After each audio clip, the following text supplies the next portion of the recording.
Bonjour à tous et bienvenue dans cet avant-match du Grenade Time. On part pour l'analyse de Rodez avant qu'il ne vienne à la maison pour cette 21e journée. C'est parti. C'est l'entrée d'Ismail Assar qui va immédiatement s'illustrer. Enfin,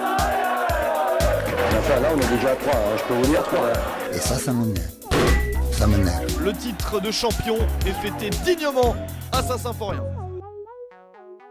Rodez déjà, pour la dernière journée, c'est une défaite à domicile 1-0 par Guingamp. Ça nous dessine un peu la ligne directrice de ce podcast, puisque Rodez est 17ème avec un bilan de 4 victoires, 7 nuls et 9 défaites. Seulement 17 buts marqués et 26 buts encaissés. Tous les traits d'un 17ème malheureusement qui joue dans le bas de tableau, qui risque de descendre. Pour l'instant, ils sont dans la zone de relégation. Beaucoup de cartons jaunes, 45 cartons jaunes.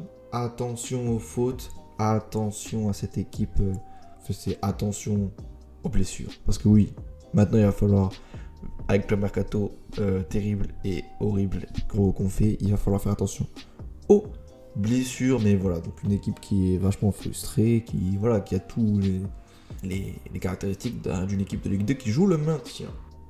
Principal danger, leur avant-centre Clément Després, qui en 19 matchs a mis 5 buts et 2 passes décisives. Pas trop aligné au début, il s'impose comme leur numéro 9, qui est impliqué dans la moitié de leurs buts. Donc Rodez est à peu près dans le top 5-6 des équipes qui se prennent le plus de buts. On les reçoit à la maison. Quand il n'y a rien à dire et juste à dire, maintenant les gars, faut vous bouger, il va falloir assurer une bonne victoire parce qu'on les a tués. Alors j'utilisais le terme, on les a tués 4-1 chez eux quand on y est allé en première partie de saison, à la 6ème journée. Maintenant il va falloir se bouger le cul, prouver que Valentine c'était une erreur, qu'on est tombé dans un faux rythme sur lequel on était prévenu quand même que ça allait se passer comme ça. Monsieur Bologna, ding dong ding dong ding dong, s'il vous plaît, animez vos joueurs. À la mi-temps si ça se passe mal, animez vos joueurs, Prenez le discours de Pascal Duprat sur YouTube, il est disponible, il est gratuit, de la mi-temps face à Angers, et inspirez-vous-en. Je sais pas ce que vous faites à la mi-temps, mais en tout cas vous ne bougez pas sur votre banc de touche.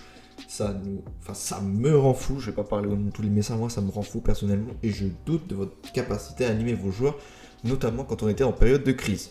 Le mercato est dégueulasse, il va falloir, vous avez dit, prendre en conférence de presse, utiliser les racines des joueurs qui ont implanté ces racines-là à Metz, et s'il vous plaît, faites grossir ces racines et faites mûrir un bon arbre, un arbre qui va donner des beaux fruits et qui va faire des fruits juteux là pendant ce match. Désolé pour cette image qui est vachement hésitante et un peu bizarre, mais il faut qu'on gagne ce match avec la manière. Et pour moi, ça va se profiler dans ce sens-là. J'espère qu'on va pas enchaîner, même si le résultat face à Valenciennes, c'est pas une mauvaise chose parce que ça fait quand même 7 buts qu'on est ça fait 7 matchs qu'on est invaincu, et on a quand même 5 victoires sur ces 7 matchs.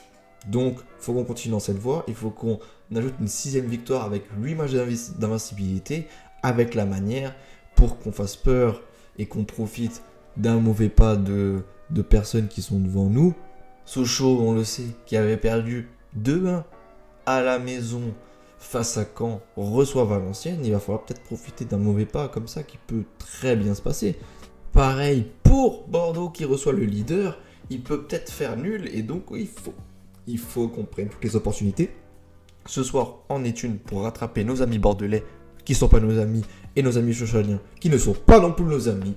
S'il vous plaît les amis, mettez le feu. J'espère que tu vas aligner le même groupe, que tu vas aligner la même attaque, que tu vas faire confiance, que tu vas leur dire de faire un jeu bien droite-gauche pour éviter un bloc bas. Bon, le bloc bas de Rodez est donc pas très efficace puisqu'ils se prennent énormément de buts et qu'ils sont 17ème. Mais il va falloir ils vont quand même venir essayer d'arracher le nul, les contrer. Donc, déjoue ce bloc bas en insistant sur les côtés et surtout en alternant sur les côtés comme on aurait dû le faire face à Valenciennes. Utilise la magie du Dol, la magie de Kofi Kwao et surtout la magie d'Ablaye Jallo sur le côté droit. Maziz, on attend de toi que tu sois régulier, tout comme Miko Tadze. Soyez réguliers les gars, la victoire peut que se passer par vous. On attend le même 11 avec Lenny Joseph en super sub si ça va mal. Pareil, tout le monde doit être concerné et on attend surtout des défenseurs, mais on n'en a pas. Bon match les gars, on espère. Moi je mets une petite pièce sur un 3-0, un 3-1.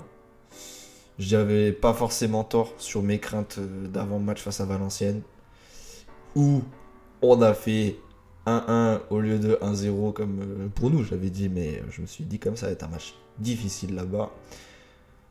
Rodez, ça se prend beaucoup de buts. Rodez, c'est pas efficace en défense, s'il vous plaît. Ne faites pas de faute, restez calme, posez votre jeu comme vous l'avez fait face à Valenciennes, mais soyez efficace en alternant les côtés. Et Monsieur Bologna, animez vos joueurs à la mi-temps si ça se passe mal. Bon match et régalez-nous. Et régalez-vous surtout.